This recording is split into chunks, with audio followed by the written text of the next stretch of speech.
The purpose of this lab was to investigate the movement of an object as it swung back and forth in a curved path while connected to a spring, which resulted in oscillatory motion.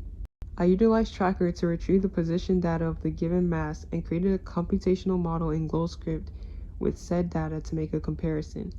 To briefly share my results, the predicted motion of the GlowScript model ended up being slightly different than the data observed using Tracker. The change in total energy ended up being 0. The first main physics idea utilized in this lab was Newton's second law, which can be defined as when a force is exerted on an object, it will accelerate in the direction of the force with the magnitude of the acceleration depending on the strength of the force and the mass of the object. The next principle were the varying forces, and the main one that was highlighted was the net force. The net force is the overall force acting on an object. It is the total effect of all the individual forces acting on an object, and if there are multiple forces pushing or pulling in different directions, the net force is the combined effect of all those forces. The third physics principle was Hooke's law, which states that the force required to stretch or compress a spring is directly proportional to the amount it is stretched or compressed. My reasoning for using these principles was that Newton's second law was utilized to calculate the velocity of the mass alongside the net force formula to receive the appropriate values for the computational model. Hooke's law was relative to the motion of the spring as well. For my initial conditions, my initial position and velocity are listed below, and the mass was 0.402 kg. The orientation of both the x and y axes were positive, and the spring constant was 6.88. The relaxed length of the spring was 0.15, and the gravitational force constant was 9.8. The systems would be the earth, the spring, and the mass, and there were no present surroundings.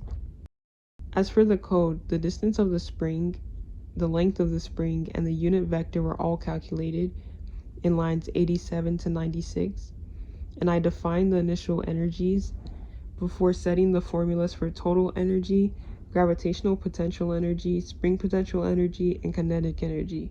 After this, I calculated all the energy changes within lines 113 to 144, and the formulas can be seen to the right. The results involved a difference between both experimental and model graphs, as both of them were not 100% similar. A potential error that could have been behind this is that there were inaccurate point sources in Tracker, and there was inaccurate spacing between the point masses. To compare both the model and experiment graphs, there were large discrepancies in the y position versus time graph as compared to the x position versus time graph. The drag force was not considered, which is likely the main cause between both sets of data being slightly different. To answer the first "what does it mean" question, the energy principle was satisfied. This is due to the fact that the total energy of the system is equal to the total energy of everything outside the system. There was no total energy change considering that the surroundings did not have any interaction with the system.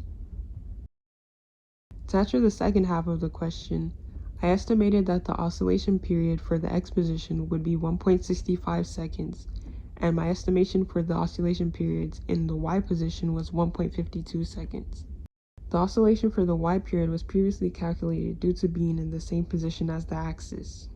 These differences affected the spring and k constants along with the net force.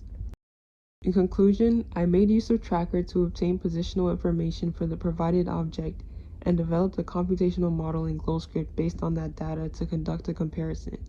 The anticipated movement of the GlowScript model exhibited slight disparities when compared to the data recorded using Tracker.